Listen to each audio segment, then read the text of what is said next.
जी देखिए, सबसे पहले तो मैं सभी लोगों को बताना चाहता हूं कि जो अवैध घुसपैठिए हैं वो भारत के कभी हिस्से नहीं रहे हैं और असम पे सबसे ज़्यादा प्रभाव अवैध घुसपैठियों का पड़ा है। इसके लिए 25 मार्च 1971 में सेक्शन 6A जो कि सिटीजनशिप एक्ट में इंक्लूड किया गया और उसमें कहा गया कि 25 मार्च 1971 के बाद कोई भी व्यक्ति अगर बांग्लादेश से इल्लीगली भारत में आता है तो उसे भारत का नागरिक नहीं मानेंगे। तो क्या हम एक ऐसे समाज को जो कि हमारे देश का है भी नहीं उसको ज़बरदस्ती भारत में इंक्लूड करें और किसी एक पर्टिकुलर पार्ट पर रख दिया जाए उन्हें और कह दिया जाए कि ये भारत के लोग हैं। और मैं आपके दर्शकों को साफ साफ बताना चाहता हूं कि 1 लाख से ज्यादा लोग उस समय भारत में इल्लीगल तौर पर आ चुके थे और वो आज भी अपनी आईडी कार्ड को बनवा के रख रहे हैं। एनआरसी हो गया, सीए हो गया, उसके बाद भी उन लोगों को बाहर निकालने की कोई बात नहीं की जा रही है, जो कि बहुत ही गलत है। तीसरी चीज मैं इस पे कहना चाहूंगा कि जो हेमंत बिस्व शर्मा है जिन्होंने अपनी पूरी बात रखी और मीडिया के माध्यम से या सोशल मीडिया के माध्यम से जो यूनिफॉर्म सिविल कोड को लाने की बात वो कर रहे हैं वो बिल्कुल ही सही है। वो साफ तौर पर कहते हैं कि सभी बच्चों के लिए एजुकेशन बराबर होना चाहिए। कोई ऐसा एजुकेशन नहीं हम ला सकते जिसके लिए समाज में अलग से आप मदरसे का निर्माण करवा रहे हैं, अलग से आप मौलवियों को बैठा रहे हैं और उन्हें प्रशिक्षा देने के लिए कह रहे हैं। और मेरा मानना है कि भारत का हर एक नागरिक, हिंदू हो या मुस्लिम, उनकी बातों से सहमति रखता है। आज बहुत सारे मुस्लिम बच्चे सीबीएसई बोर्ड में जाते हैं, असम बोर्ड में जाते हैं और अपनी शिक्षा को आगे बढ़ा रहे हैं और असम विकास के पथ पर आगे बढ़ रहा है। अगर आप देखेंगे कि ऐसे मदरसे में जो बच्चे पढ़ रहे हैं दिल्ली के अंदर, वो 9वीं 10वीं में चले गए, उन्हें ABCD नहीं आता है, क ख ग घ नहीं आता है और उनसे किसी वर्ड की स्पेलिंग अगर पूछ ली जाए तो वो भी वो नहीं बता पाते हैं। तो मेरा मानना है कि असम की भलाई के लिए जो कुछ भी कदम हेमंत बिस्व उनके उठाया जा रहा है वो बिल्कुल ही सही है, उस पर कोई रोक नहीं लगनी। ओवैसी को लेकर क्या कहेंगे? ओवैसी ने कहा है कि ये 2 रुपए की औकात वाला व्यक्ति हर बार मुस्लिम विरोध की बात करता है, बांटने की राजनीति करता है और इस पर लगाम लगा के रखनी चाहिए मोदी जी।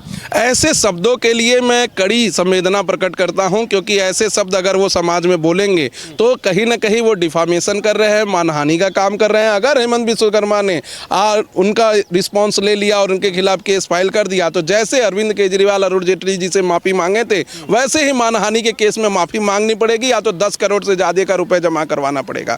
किसी भी नेता के लिए आप मर्यादित शब्दों का उपयोग करिए। वो एक देश के मुख्यमंत्री है, एक प्रदेश के मुख्यमंत्री है और अभी यही बात ऑनरेबल कलकत्ता हाई कोर्ट में चली थी कि ममता बनर्जी के लिए आप कोई भी ऐसे शब्दों का उपयोग मत करिए क्योंकि वो एक प्रदेश की मुख्यमंत्री है और कई बार से मुख्यमंत्री चुनी आई हैं। तो सेम चीज जो है असम के मुख्यमंत्री के ऊपर भी लागू होना चाहिए।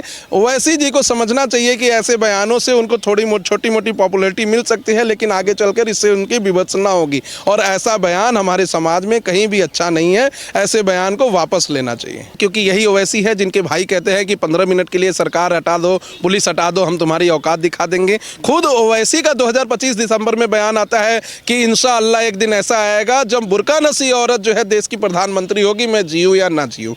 खुद उनके पार्टी के मौलाना मौलवी कहेंगे कि अगर एक मुस्लिम यह जिम्मेदारी ले ले कि 5 लोगों को हम हिंदू लोगों को कन्वर्ट करके मुसलमान बना दे तो आज हम 25 करोड़ हैं, आने वाले समय में 125 करोड़ हो जाएंगे। तो कहीं ना कहीं एक ऐसे पार्टी का नेता जिसकी एक पार्षद कहती है कि हम बुमराह को हरा कर देंगे, वो अगर इस पर 2 रुपए का बयान दे रही तो तुच्छ बयान है। वैसे को खुद से समझना चाहिए कि कभी माइनॉरिटीज के राइट के लिए वो ऑनरेबल सुप्रीम कोर्ट के दरमियान अपीयर नहीं होते हैं, सिर्फ माइनॉरिटीज के राइट की बात करेंगे। कभी वो उनके राइट्स को अवेल कराने के लिए किसी भी कोर्ट में किसी भी स्तर पर नहीं गए, सिर्फ आपस में लड़ाने का काम करते हैं। अपने पार्टी के कार्यकर्ताओं के अंदर जहर भर देते हैं जिसमें एक छोटी बच्ची जो भी पार्षद जीत के आई 25 साल की उम्र में, वो कह रही कि पूरे मुमरा को हम हरा करके रख देंगे। तो कहीं ना कहीं पहले अपने आप में झांक कर देखना चाहिए कि हमारे अंदर क्या कमियां हैं, फिर बाद में दूसरों को कहना चाहिए। आज असम के अंदर मुस्लिम बच्चे जो नीट क्वालिफाई कर रहे हैं वो कितने खुश है कि हमें समान एजुकेशन का अधिकार मिला है। और जब section 6A of citizenship act honourable supreme court में डिसाइड हो रहा था,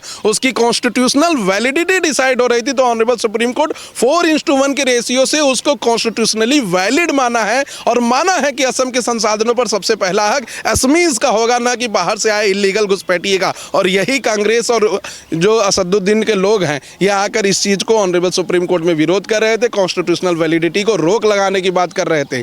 तो कहीं ना कहीं मेरा मानना है कि जो कुछ भी असम में अभी हो रहा है बिल्कुल सही हो रहा है।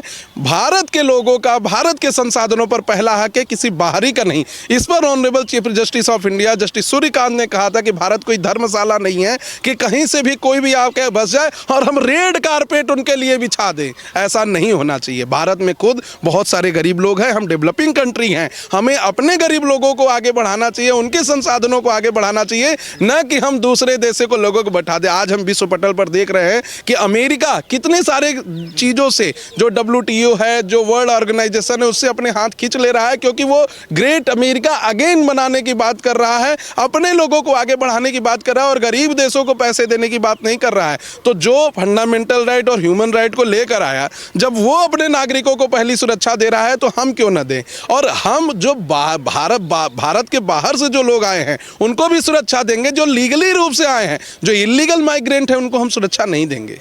अच्छा, ये जो वीडियो जारी किया गया, निशाना लगाते हुए दिखाया गया है, 2 मुस्लिम टोपी लगाए हुए हैं उस वीडियो में, तो कांग्रेस करी कि दिखाना क्या चाहते हैं, क्या मंशा है?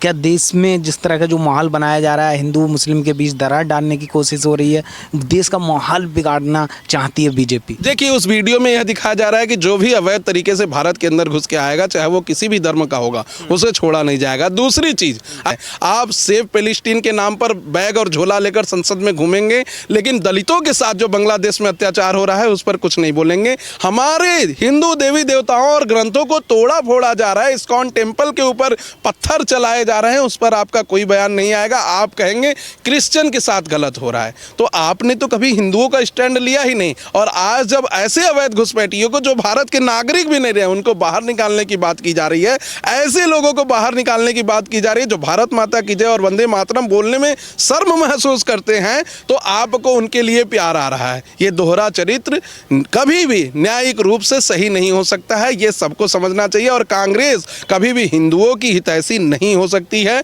वो सिर्फ अपने वोट बैंक के लिए किसी भी हद तक गिर सकते हैं और वही वो गिर रहे हैं। वो तो कांग्रेस तो करेगी, लोग बांटने का काम कर रहे हैं, चुनाव है इसलिए ये सारी चीज़ें हो रही हैं। असम में चुनाव है, आप देखिए, भारतीय जनता पार्टी और उनके मुख्यमंत्री आज मुस्लिमों के बीच सबसे ज़्यादा चहेते हैं। उत्तर प्रदेश के अंदर किसी भी मुस्लिम मोहल्ले में आप चले जाइए, किसी भी मुस्लिम बच्ची से पूछिए कि आप यहाँ पे सुरक्षित महसूस कर रही हैं, उस बच्ची का पहला जवाब आएगा कि आज रात को 11 बजे भी मैं जाती हूँ, घर से पढ़ के आती हूँ, बाहर से सामान लेकर आती हूँ और मुझे कोई डर नहीं लगता। ऐसा ही प्रोटेक्शन असम में भी दिया गया है।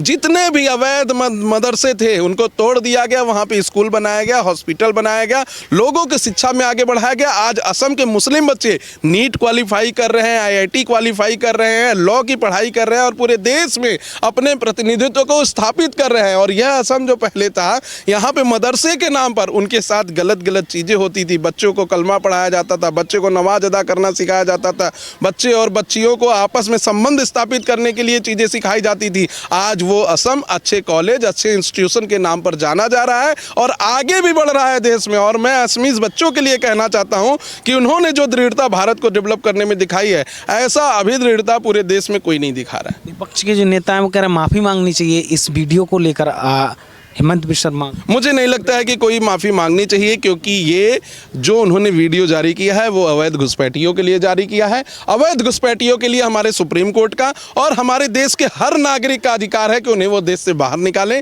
क्योंकि आप देखिए, एक टैक्स पेयर दिन भर मेहनत करके 40,000 50,000 कमाता है और उसमें से 20,000 30,000 सिर्फ देश की बढ़ाई के लिए दे देता है। कोई भी सामान खरीदता है उस पर टैक्स लगता है। तो क्या हम उन टैक्स के पैसे को ऐसे देश के लोगों के लिए खर्चा करें जो हमारे नागरिकों को अपने देश में, जो हमारे देश के नागरिकों के साथ रेप कर रहे हैं? बांग्लादेश में हमारी बहनों के साथ और टीचरों के साथ कैसे रेप हो रहा है वो हम भूल नहीं सकते। तो ऐसा मेरा मानना है कि जो भी अवैध घुसपैठियों के लिए वीडियो जारी हुआ बहुत ही सही है, उसमें कोई भी उनको गलत नहीं कहना चाहिए। और हर अवैध घुसपैठियों को यह समझ लेना चाहिए कि भारत का मुस्लिम स्वयं आएगा तुम्हें बाहर निकालने के लिए। और इस देश के संसाधन पर सबसे पहला हक यहाँ के गरीब हिंदू, मुस्लिम, सिख, ईसाई ईसाई का है, न कि बाहर के अवैध नागरिकों का। और वो एकॉर्ड बन चुका है, सिटीजनशिप एक्ट में 6A अमेंडमेंट हो चुका है, भारत के NRC और CA में जो आया उसमें वो लीगली रूप से आ चुका है। तो कैसे आप ऐसे लोगों को प्रोटेक्शन दे सकते हैं? मेरा मानना है कि भारत सरकार को कड़े कदम उठाने चाहिए। बांग्लादेश से, असम से, बिहार से और उत्तर प्रदेश से ऐसे लोगों को बाहर कर देना चाहिए। एक देश में एक चुनाव होना चाहिए, जो भारतीय जनता पार्टी कई दिनों से कहती हुई आ रही है। और इससे ना सिर्फ देश के टैक्स पेयरों का पैसा बचेगा, बल्कि उनके समय में भी इजाफा होगा। आप हर महीने, हर साल अलग अलग राज्यों में चुनाव कराएंगे तो चुनाव आयोग भी व्यस्त रहेगा, टैक्स पेयरों का पैसा भी ज्यादा लगेगा और लोग वोटिंग में ही फंसे रहेंगे। तो अगर कांग्रेस को ऐसा लगता है कि चुनाव के समय में ऐसी चीजें होती हैं, तो सबसे पहला काम करें, ऑनरेबल सुप्रीम कोर्ट में एक रीट पिटीशन दाखिल करें। उस रीट पिटीशन में ऑनरेबल सुप्रीम कोर्ट से मांग करें कि हमारे टैक्स पेयरों का पैसा बचाने के लिए एक देश एक चुनाव क्यों नहीं लेकर आना चाहिए, और एक ही दिन सभी नागरिक अपने अपने राज्यों में जाकर चुनावी महोत्सव में भाग ले और अपने सांसद, विधायक और देश के प्रधानमंत्री और प्रदेश के मुख्यमंत्री को एक बार में चुन ले। दूसरी चीज मैं कहना चाहूंगा कि धर्म की राजनीति कोई आज से नहीं चली आ रही है, बहुत पहले से चली आ रही है। अब देखा जाना चाहिए कि कौन माइनॉरिटीज है और कौन मेजॉरिटीज है। देश में 25 करोड़ की आबादी रखने वाला कोई एक धर्म माइनॉरिटी नहीं हो सकता। जैन है जो 1 करोड़ है, सिख हैं जो 2-4 करोड़ हैं, और जो समुदाय है बौद्ध धर्म के लोग हैं वो कम है। मुस्लिम जो हैं वो देश में हिंदुओं के बाद सबसे ज़्यादा आबादी रखने वाले हैं, तो उनको हम माइनॉरिटी कैसे मान सकते हैं? और उनको जो फंडामेंटल राइट दिए गए हैं आर्टिकल 25 से लेकर आर्टिकल 30 तक, जिसमें माइनॉरिटी की राइट की बात बार बार कांग्रेस उठाती है, वो भी नहीं देना चाहिए। क्योंकि अगर आप देखेंगे तो हिंदू, मुस्लिम, सिख, ईसाई, जैन, बौद्ध, इन सब में मुस्लिम दूसरे स्थान पर आते हैं। उन्हें मेजॉरिटी मानना चाहिए, और संख्या के आधार पर आपने माइनॉरिटी माना था, वो संख्या पहले 2 करोड़ 3 करोड़ थी, अब जाके 25 करोड़ हो गई। 75 साल के अंदर आने वाले समय में हो सकता है 2047 तक वो 50 करोड़ भी हो जाए। तो क्या आप आजीवन उन्हें माइनॉरिटी ही मानते रहेंगे? ऐसा नहीं होना चाहिए।